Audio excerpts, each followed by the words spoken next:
Hello and welcome back, everyone, to another episode of my big fat journey where I'm going to try to make this pretty quick, short, simple. This is the hardest week that I've had to do yet. Week 3 was the hardest week. And it was the hardest week mentally because of a couple things. Number one, cravings for having carbs again has been very, very rough.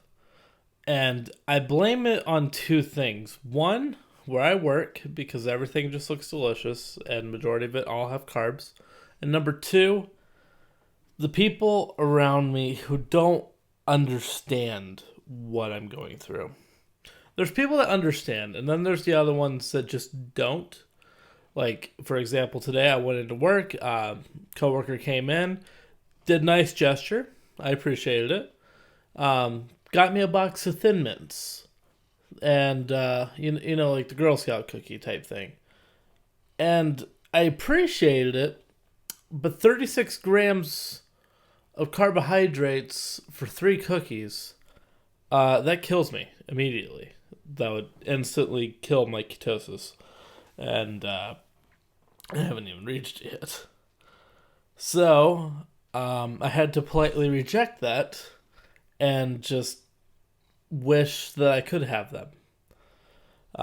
You got that. Combine that with the fact that I tried Keto Bread. The Keto Bread recipe did not work out.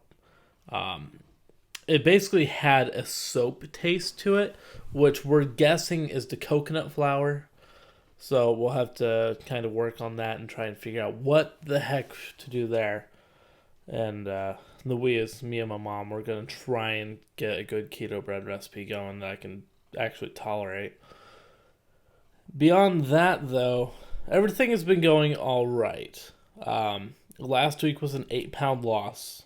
Covered that in the Fat and Happy show. And we're up to 27 total pounds. So what am I hoping for tomorrow? I would like to see a 5-pound loss.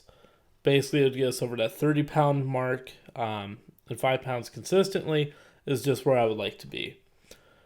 To answer a question, though, I was asked why did I choose ketosis last week, and I welcome all questions about what I'm going through. Keto was my choice of diet because I knew a lot of people who had gone through it who showed great success. And after I researched it, it just seemed to make sense to me. And basically, if you don't know what keto is and how it kind of works, basically what it is keto goes back to our primal instincts. Back in the day, we didn't have sugars and carbs and all this different stuff, okay? We had nothing but fats and proteins. That's what we just were. We were just natural carnivores. It wasn't until later in life where we could start processing things, the carbohydrates really became a thing. So what keto and ketosis is going back to that primal state where you are burning fats and you're burning proteins instead of all these carbohydrates. So what I have to do is I have to have as few carbs as possible so that way my body is not trying to burn the carbohydrates but is instead burning the fats and proteins. And considering a very, very big chunk of what I am is just fats, it makes the most sense to me to go on a keto diet. So that way it's just burning what I have.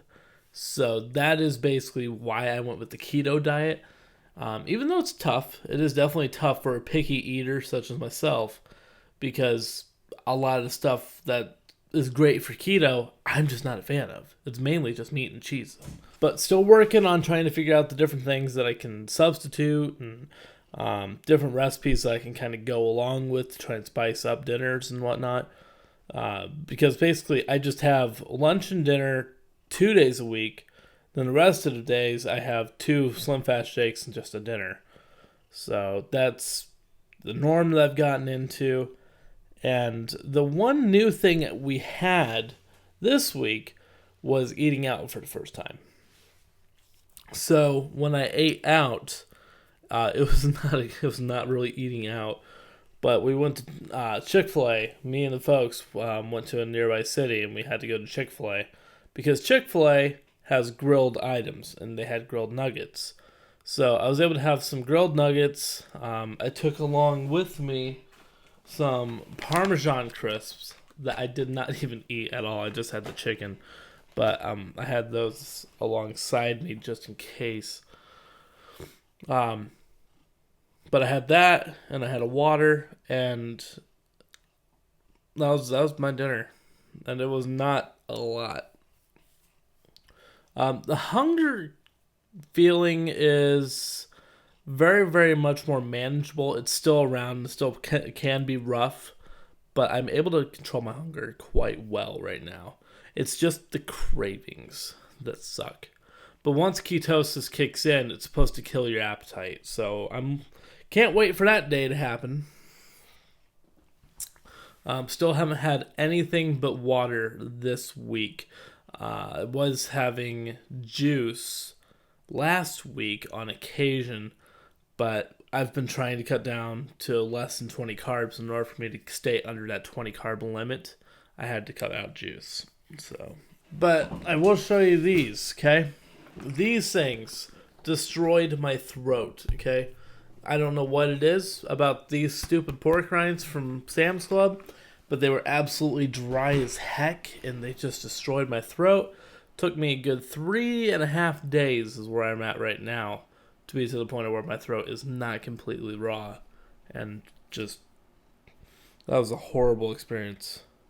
Pork rinds and these cheddar crisps and the Parmesan, like, these things have 0 carbs in them. They're the best thing for when I have very, very bad hunger, or if I want to have like a nice, easy side. So, yeah, that's kind of where things are right now with that. So I found the right pork rinds I can have, but I can't have those because those are just god awful. But yeah, that is pretty much going to do it for this week. If you do have any questions, feel free to leave them. But right now is a major point. Because right now it has been the closest I have been to quitting doing this, and I know I can't. I keep yelling at myself and just saying stop even thinking about stopping, because you know that you can't. You've gone through 27 years of your life not taking care of yourself. You need to turn this boat around, and you need to get back on track. So, the one problem that I do have is increased foot pain. Basically, as I'm working at work, foot pain is not that bad. I'm able to usually work with minimal pain now. But the main issue I have now is when I come home and I'll sleep, and then I get back on my feet, the pain is excruciating. Like, I'm having to hold on to the walls and my bed and everything, because I'm going to fall over if I don't have something to support myself, because my feet are that bad. And that is no exaggeration. And it's not something that I'm proud to say, that I've gotten to the point of where I'm that bad. And it's something I'm ashamed of. But that's part of me making these diaries, is being completely honest with what I'm going through. So that way I can look back at this at some point and know what I was going through. It sucks being in this much pain, because I was barely able to get out of bed after a 3-hour nap, just because my feet were that bad. I mean, I've experienced pain before in my life, but that was probably the worst pain I've had. And I don't know, with the more that I lose, if it's going to get worse and why it's getting worse. But it sucks. So, like me sitting right now, I have pressure on my feet. If I was to go up and refill my water bottle, I'd be okay. I'd have minimal pain. But it's when I'm off my feet for an extended period of time and then I get back on them that it's just like walking on bruises. Which is essentially, I think, what it is. But, alas, this video's gone on for a little bit too long. That's going to do it for this week. I'm hoping, like I said, for a couple pounds lost, hopefully about 5 tomorrow. But be sure to tune into the Fat and Happy Show tomorrow, so that way you can see what the weight loss was, or you can just tune in next week. But that is going to do it for this episode. Thank you guys so much for all the support, because it's times like this where I do open up the video and I do read comments and I reach out to people for that support that I need to make sure that I can stay on this track. So thank you so much, and I will see you guys back here next week. Good night.